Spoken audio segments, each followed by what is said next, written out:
Well, hello. Welcome back to Soul Search Sunday with Johnny Tiger. The date is March 16, 2025.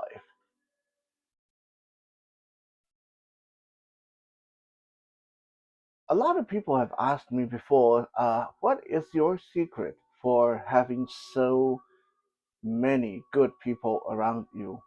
And in fact, I have said this more than once. One of my charms, one of my magic, one of my special powers is like everywhere I go, I end up gathering a group of really good people around myself. I am very charmed in that way. But rather than giving all the credit to fate or God or destiny or something intangible, I will take a little bit of credit for myself uh, in that there are a lot of things that as I got older, as I get older, I learned about socializing. My emotional quotient is usually pretty good, and years of being a relationship counselor also make me very easy to be friends with for a lot of people. At least that's what I have heard. So today I want to share with you one of these little life lessons that sound logical, but it's easy to forget.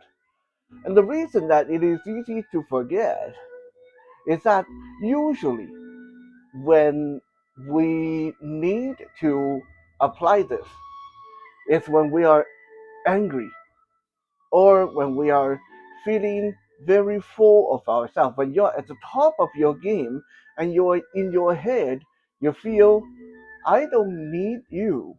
You need me. I can do without you. You can't do without me. I don't need to put up with this. When you feel that way, or when you feel so angry and you're like, oh, I don't need you in my life, you don't benefit me in any way. That's when you need to slam on the brake and remind yourself of this little life lesson. Don't burn your bridges. Right? Don't burn your bridges. Always leave somewhere, some way for the other person to step back. Don't corner them. Don't terminate your relationship or your association in such a way that it cannot be salvaged later. I know a lot of time we talk about forgive and forget, like it's one of the utmost virtues. Yes, we all like the other side to forgive and forget.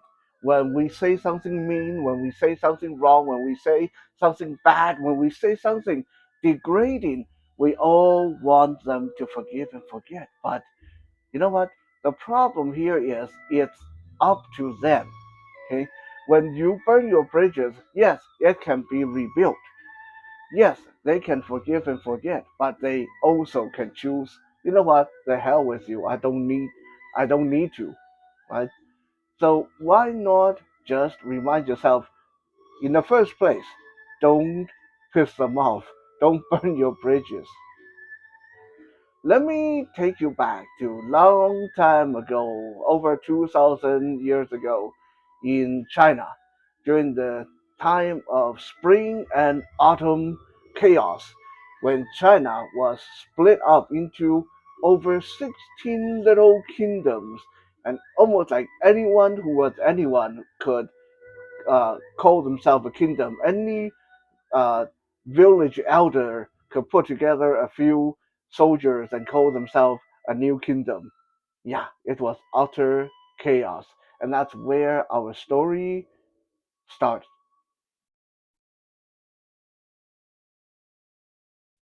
There were two guys that were best friends.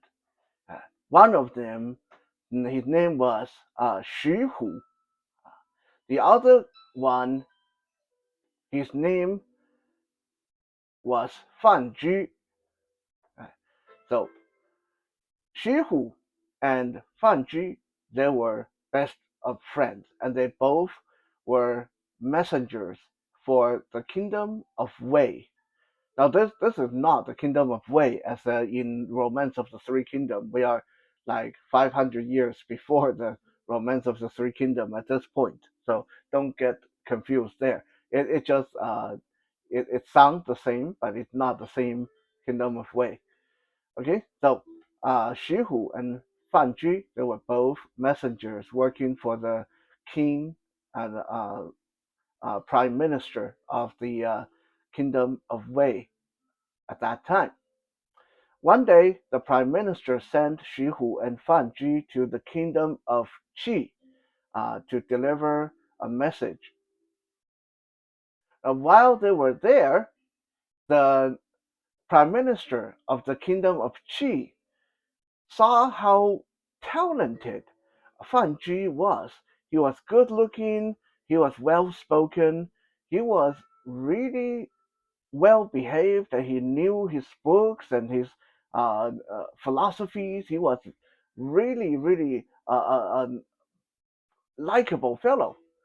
So during the feast where the prime minister of the kingdom of Qi was uh, rewarding these two messengers for bringing this important message from the kingdom of Wei, the prime minister of Qi uh, had a lot of good conversation with Fan Zhi and unintentionally, seemingly neglected Fan Zhi's friend Xu Hu.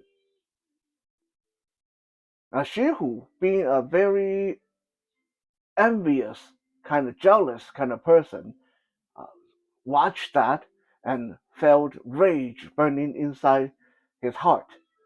So when they returned to the kingdom of Wei and was reporting to the prime minister of Wei, Xu Hu told the prime minister of Wei that Your Highness, I need to tell you something. While we were at the kingdom of Qi, the Qi prime minister pulled Fan Zhi aside. That they had a lot of secret conversation, and they wouldn't let me know what they were talking about. So it is my belief that they are plotting against our kingdom. I believe that Fan Zhi has committed treason and given away our top military secret, and he's actually now working for the kingdom of Qi. That's why their prime minister loved him so much. The prime minister of Wei was not a very good prime minister. So upon hearing the report by Xu Hu, he ordered his men to bring Fan Zhi to the living room where they were having this meeting and had Fan Zhi stripped and beaten to within an inch of his life. Oh, Fan Zhi was beaten really badly. His teeth were knocked out, his ribs were broken, one of his arms were broken, and he basically lay there in a pool of his own blood. He could barely move. He kept trying to explain that there's no treason. All he did was have some philosophy conversation about philosophy with the prime minister of Qi, but no one would listen to his plea. And while he was being beaten to uh, almost to the brink of death, his best friend Xu Hu was sitting there smiling and watching, didn't say a single word. Finally, Fan Zhi passed out from the beating.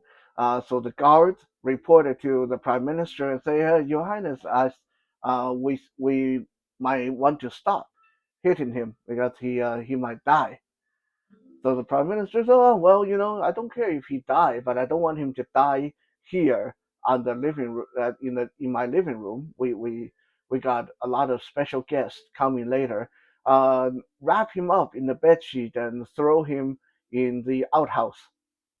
So the guard carried uh, Fan Zhi out and dumped him in the outhouse right beside the hole in the ground where people would do their business. And so Fanji, with broken bones and bleeding everywhere, like laying there unconscious, uh, by the at the side of the hole in the ground in the outhouse, with flies and bugs crawling all over him. And the prime minister wanted to reward Xu Hu because he believed that Xu Hu reported on Fan Ji, and Fan Ji committed treason, and Xu Hu was a loyal subject.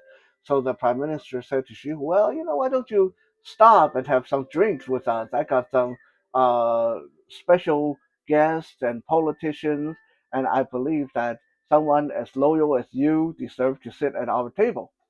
So Shihu was very happy, and he stayed and drank. And when he had too much to drink, he stumbled out to the outhouse to take a piss. When he got to the outhouse, he saw his best friend Fan Ji still laying there, barely conscious, and could barely move. And Shihu, yeah, what did Shihu do? You would think he would say, "Oh my God, I'm so sorry. I'm so sorry. I shouldn't have done that." Nope. Shihu pulled his junk out of his pants and pissed all over Fanji's barely conscious form, and laughed and walked back to the feast and continued his drinking and eating. Finally, when everybody was drunk and passed out, was when Fanji finally mustered up enough strength to get back on his feet and ran away. Quickly, he went back home and grabbed some of his belongings, and despite his severe injury, he rode his horse, ran away from the kingdom of Wei, and went to the kingdom of Qi. He knew that he couldn't stay in the kingdom of Wei because if he stayed, his good friend Xu Hu and the stupid prime minister was going to eventually kill him. So he decided, well, if you guys all say that I committed treason, I guess I am committing treason. I guess I'm going to the kingdom of Qi. At least they like me there. The prime minister of Qi was so regretful of what happened to this great person. So he hired the best doctor, and the doctor helped him get back to good health. And from there on, Fanji stayed in the kingdom of Qi.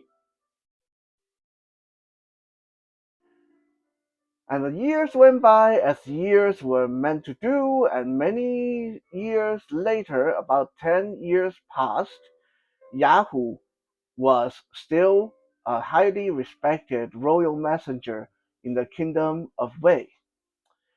The kingdom of Qi has had a new prime minister. This prime minister's name was Zhang Lu. This prime minister was extremely smart, extremely good with battlefield tactics, and all kind of clever political moves to accumulate allies around the kingdom of Qi. And this prime minister Zhang Lu seemed to have a serious grudge against the kingdom of Wei. So a couple of years after he became prime minister, he declared that the kingdom of Qi was going to invade and wipe the kingdom of Wei off the face of the earth. At this point, the kingdom of Qi was so strong, so much stronger than the kingdom of Wei. So the Wei the king of Wei, asked Xu Hu to go as a royal messenger to the kingdom of Qi to plea bargain a peaceful solution, to have a peace talk. Yeah, we are all very familiar with that term right now, peace talk. The king of Wei said to Shihu, "This Prime Minister Zhang Lu, I heard that he used to be a citizen of Wei.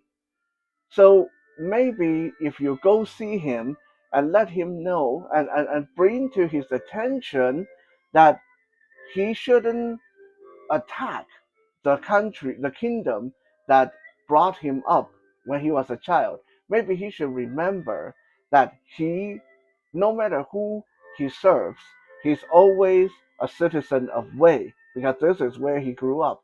Maybe you should play the sympathy card and play the guilt trip and make him remember that his loyalty should be toward us.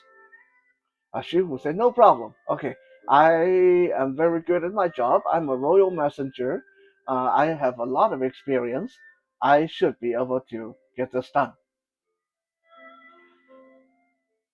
So Shihu traveled to the kingdom of Qi, and uh, after setting himself up in the embassy, he started planning on how to get an interview with Prime Minister Zhang Lu. That evening, while Shihu was sitting at the table eating a very sumptuous meal, he heard a knock on the door, and he opened the door, and the embassy assistant came in and said, "Hey, honored messenger, there's a guy who wants to see you, but we are not sure if we should let him in because he doesn't he's not dressed very good." Shihu said, "Well, who is he?" The assistant said, "Well, he said his name is Fan Ji." Shihu was dumbfounded because he honestly thought that Fan Ji ran away and died from his injury. So he said, "Oh, wow, okay, uh, let him in." So the assistant escorted in a tall, skinny fellow dressed in rags, looking like he hadn't had a meal for many days. And Shihu stood up from his chair and looked at this guy and said, "Wow, wow, Fan Ji, it really is you. I I can't believe this. I thought, oh my God, I thought you died. When you ran away, we all thought you died. What are you doing here?" And Fan Ji, uh, with a quaking, very subservient voice, said, "Oh my God, I can't believe that you're still the royal messenger. You know, I ran away. I was so close to death. It took me so many months before I could walk again. I knew you guys wouldn't let me live, so I decided to come and try to earn a living here in the kingdom of Qi. And but I am not very well received. I have never been very talented like you, so I can't find really good work. So all these years I just work as a gardener for one of the politicians and barely make enough to feed myself and my family. Now, as much as Shihu has been an a-hole of the highest order and betrayed his best friend, he still have a sense of conscience. He still have conscience. And looking at his old friend, so skinny, dressed in rags, and everything he says and his movement was so shaky, and uh, it broke Shihu's heart. She was like, "Sit down, sit down, sit down. Oh my God, I don't know, I don't know what I can say, but it was really awful of me to have done what I did. Okay, I know it's 10 years ago, and I would never be able to make it up to you, but sit down, sit down. At least have yourself a good meal. Here at the embassy, they provide really good meal." And then he looked at the rags that Fan Ji was wearing. He called to his guard. He said, "Go, go, go! Get my best outfit, get my best silk outfit, and my fur coat, and give them to my old friend. And Fanji was like, "Oh my God, no, no, no, I can't, I can't. You're a royal messenger. I can't wear your outfit." And Xu Hu was like, "No, no, no, don't, please. For what I did, I should give you much more. So at least take my coat, take my clothes, have a meal, and I need to make it up to you somehow." While they were eating, Xu said to Fan Zhi, "Did you know? Do you know the your prime minister? This Zhang Lu, prime minister Zhang Lu. Apparently he's from the kingdom of Wei, like you and I. Do you know him?" Fan Zhi said, "Oh come on, are you kidding me? I am just a lowly gardener. There's no way that I would be able to know an important man like the prime minister. But I tell you what, my my lord, the guy I work for, he's a good friend with the prime minister. So if you want, uh, I can take you to the prime minister's palace, and I can probably get you in there to meet the prime minister using my lord's name." She was very happy because that's what he's here for. He's here to see Prime Minister Zhang Lu to have the peace talk, so the kingdom of Qi wouldn't invade the kingdom of Wei. So he said, "Oh my God, if you can do that for me, I'll give you gold, I'll give you silver, I'll give you so much, like you would never have to work ever again." And Fanji said, "Okay, well, I'll take you there tonight. After we finish eating, I'll take you there tonight."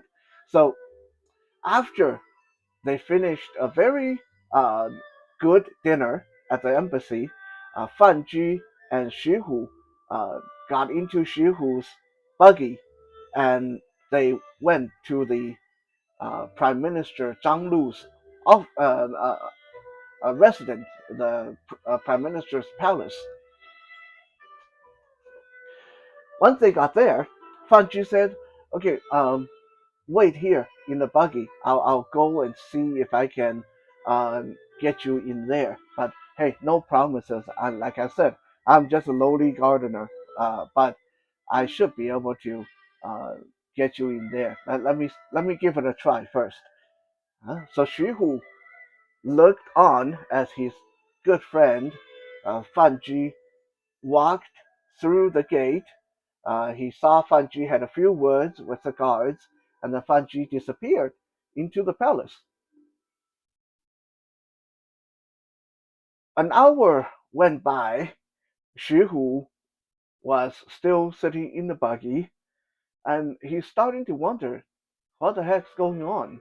I mean, it shouldn't take that long to get an answer. Like, did Fan Ji forget about me, or what happened? Like, how come he went in and he didn't come out? So Shihu got out of the buggy and went toward the palace gate, and he said to the guards at the gate, he said, "Hey, excuse me, I am a royal messenger from the kingdom of Wei. Um, my good friend Fan Ji said that he was going to try to get me in to have a word with Prime Minister Zhang Lu, but he's been there for a long time. Do you know what's going on?" And the guards look at him funny. The guard said, uh, "Who's your friend? Who's your friend Fan Ji? Like this Fan Ji, who is he?" And the Xu Hu said, "Oh, he's that skinny guy that went in about an hour ago. The guy that got out of the buggy, and he told me to wait in the buggy. I saw him talk to you guys." And the guards gave him another really incredulous look, like he's some kind of idiot. The guard said, "Dude, the guy who came in an hour ago, that's our Prime Minister Zhang Lu. What are you talking about? His name's not Fan Ji. His name's Zhang Lu." That's when it dawned on Xu Hu. Let us backtrack a little bit. So after Fan Zhi got to the kingdom of Qi and was nursed back to health by the prime minister of Qi was getting very old and he was getting ready to retire. So Qi needed a new prime minister. So the prime minister, because he liked Fan Zhi so much, he recommended Fan Zhi to the king of Qi. So they could make him the new prime minister because he's so talented and so smart. But because Fan Zhi was prior to this incident was a royal messenger for the kingdom of Wei, and everybody knew that. So they were worried that if people heard that the prime minister of Qi is Fan Zhi, they were going to think that he's still working for the kingdom of Wei, that there's some weird stuff going on. So, to make sure that there's no conflict of interest, they changed Fan Zhi's name to Zhang Lu. So, Prime Minister Zhang Lu had been Fan Zhi all along. And when Prime Minister Zhang Lu heard through the grapevine that the kingdom of Wei was sending the royal messenger Xu Hu to come talk to him to have a peace talk, he decided to go see Xu Hu, but he did not want to see Xu Hu as the prime minister. So he disguised himself as a lowly gardener who could barely afford to dress properly and who could barely afford food, and went to see his old friend, the friend that almost got him killed, to see what this friend would do. She who wasn't a stupid person either. As soon as the guard said, "That's our Prime Minister Zhang Lu," Xu Hu knew what happened, and he smacked himself across the face, slapped himself across the head, and he took off his top. He took off his top. He went crawling on his hands and feet, topless, into the palace to the prime minister's quarters, and he saw his good friend, uh, Prime Minister Zhang Lu, aka Prime Minister Fan Zhi, sitting there in the living room, dressed in the finest of fineries, surrounded by bodyguards, just smiling, waiting for him. Xu Hu threw himself down on the floor at the feet of his old friend, and he said, "Oh my God, I don't even know what to say. You are Prime Minister Zhang Lu, and you're my old friend. I have been so stupid. I I I know that you'll never be able to forgive me for what happened 10 years ago. You know what? I came to talk to you about peace talk. But I know that just because of what happened between us, peace will not be possible. So get it over with. Humiliate me, kill me, I won't even argue. Just get it over with. Just go ahead and kill me. I don't know what to say. Prime Minister Fan Zhi, aka Prime Minister Zhang Lu, gazed down at his former best friend and sighed. And he said, Xu Hu, do you know what crimes you have committed against humanity, against your best friend?" And Xu Hu said, I, I, I, I know I did a lot of things wrong. I regret them, but it's too late. So whatever you say, I have a lot of crimes against everybody. And Zhang Lu, aka Fan Zhi, said, "Let me tell you what crimes you're guilty of. First, we were best friends and we came to the kingdom of Qi to deliver a message. And just because I was more liked by the prime minister of Qi, you went back and told a lie to the prime minister of Wei. That's your crime number one. You lied. Crime number two, I was your best friend and you lied about me committing treason and almost got me killed. So you committed the crime of betrayal against your best friend. Third, when they were beating me to death, you sat there smiling, looking, and later you pissed all over me when I was laying there almost dead. You committed the crime of cruelty. Like, what kind of lousy asshole does a person have to be to do what you did? And Xu Hu was so ashamed and so scared at this point. He said, "Yeah, yeah. You know what? I'm not even a person. Don't think of me as a person. I'm like a horse. I'm a donkey. I'm an ass. Okay? Just think of me as an ass. I'm not a person. I don't deserve being treated like a person. Just go ahead and kill me." Prime Minister Zhang Lu sat there looking down at his groveling old friend, and he sighed and he said, "You know, when I heard that you were going to come and do the peace talk, when I heard that it was you, I wanted to kill you. I wanted to have them tie you up and make you suffer the death of 1,000 paper cuts. I wanted to burn you alive. This is how much I hated you for what you did to me 10 years ago. But when I came to see you at the embassy, I realized that you still have a bit of decency in you. You saw me as a lowly gardener. You saw me poor and broke, and you treated me very good. You truly showed some remorse for what happened. So, for that, I'm not going to kill you. And for that, I'm going to give you peace. I'm not going to invade the kingdom of Wei. But there's three conditions that you have to agree to. Xu Hu couldn't believe his ears.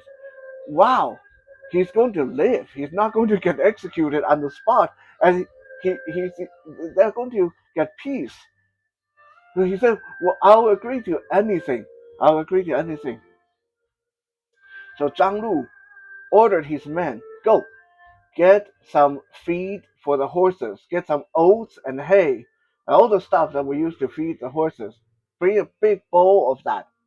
So his men came back with a big bowl of horse feed, and Zhang Lu said, "Number one, condition number one, you said you're not a human, you're an ass, you're a horse, a donkey, you're an ass. And you are right. For what you did, you really are. You're an ass. So if you want me to forgive you, eat this.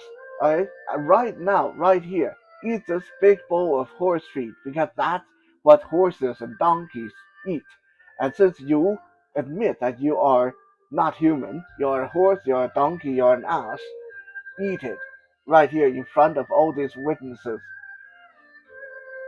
Well, Xu Hu didn't really have any choice, so he got down to work, and finally, after a lot of gagging and struggling, was able to stuff himself with all that horse feed in front of all the laughing and cheering guards and bodyguards and servants.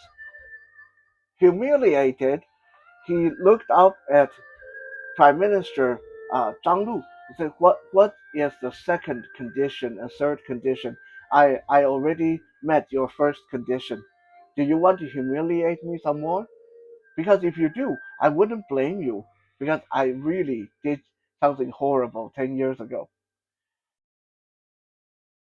Prime Minister Zhang Lu said, "No, that's enough. I humiliated you enough. I'm not going to do it more because you did treat me very good when I came to the embassy. But condition number two, once you return to the kingdom of Wei, you will tell the king that he must send me the head of his prime minister. The guy almost killed me 10 years ago. I am not going to let him live. So, for us to have peace between our kingdoms, send me his head." Condition number three, for the rest of your life, you will not be allowed to travel into the kingdom of Qi. I don't care if you're the royal messenger. I don't care if it's for your duty to your country. If I see you again, I will kill you. So meet these two conditions. Send me the head of the prime minister and make sure that our path never cross again. And go. Go back to your kingdom of Wei, and let's hope we can have peace between us. After going back to the kingdom of Wei, Xu Hu reported to the king, and because the kingdom of Wei was so much weaker than Qi, they had no choice. The king ordered for the prime minister to be beheaded and sent the head in a nice tight package to Prime Minister Zhang Lu, and fired Xu Hu from the royal messenger post, so he would never set foot on the soil of the kingdom of Qi after that. Thus, we come to the end of our story. Now, where is the moral here? The moral here is, again, like I said, don't burn your bridges. We see in this story that Xu Hu was high and mighty, watching his best friend getting beat to death and enjoying all the leisures and luxuries the prime minister was showering upon him. At that point, he never thought that his best friend would survive and one day become the prime minister of a neighboring kingdom. He never thought that one day his own kingdom would be so weak that they need to beg for peace uh, from the kingdom of Qi, and the decision would be made by this best friend that he betrayed. The only saving grace here was when he saw that his best friend was a lowly gardener, when he thought the best friend was a lowly gardener, he didn't make things worse by uh, ordering him thrown out of the embassy. He actually showed a sense of remorse. He was trying to make it up to him. That's what saved his life. Kitten often like to say that you got to be careful who you offend today, because that person may be the person that made a decision on your loan tomorrow, or that person may be the person that holds the scalpel at the surgical table tomorrow. You just never know. Okay. Now, if this old ancient Chinese tale did not illustrate sufficiently that burning your bridges is a really bad idea, I can give you a personal account. About 25 years ago, when I was like 17, 18 years old, I was a very accomplished, very uh, beloved athlete for for Canada. I was good at swimming. I was good at tandem cycling. I was rock climber. I was into track and field. I was into all kind of sport, and I competed and took medals for the province, for the country, many, many times. I was full of myself at the time, and I had an argument against someone who worked for a sports organization. I'm not going to give any specific name here, just because the how small the community is. It's going to get back to them, and I am trying to repair the relationship. as best as I can. So, long story short, I was so proud of myself and cocky and arrogant and young and naive. Uh, I snubbed this person who worked for a sports organization who asked me a question, and my answer to them at the time was uh, not very not very nice. I was a little bit blunt and cruel at the time. No problem. I thought to myself, I don't need them. I am like the poster child. I am the I'm the one who's out there running the fields. I'm the one out there swimming. I don't need them. They need me.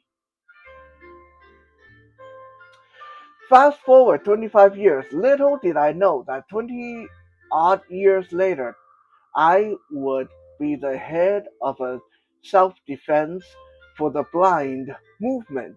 And my group would really need the patronage of this organization.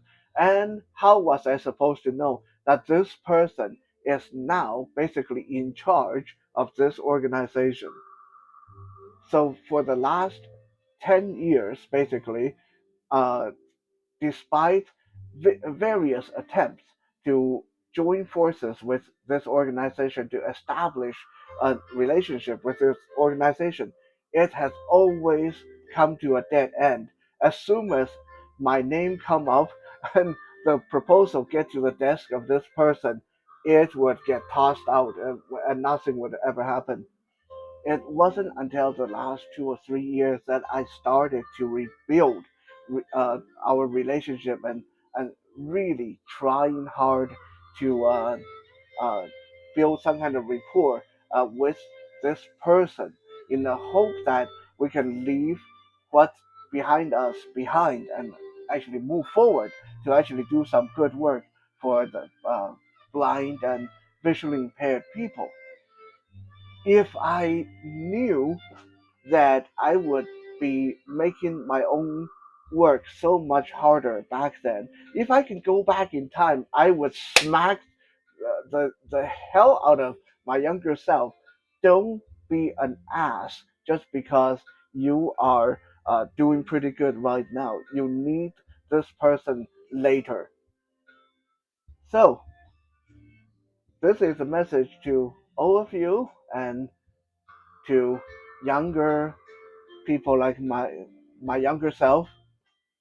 No matter how good you are at the time, don't burn your bridges.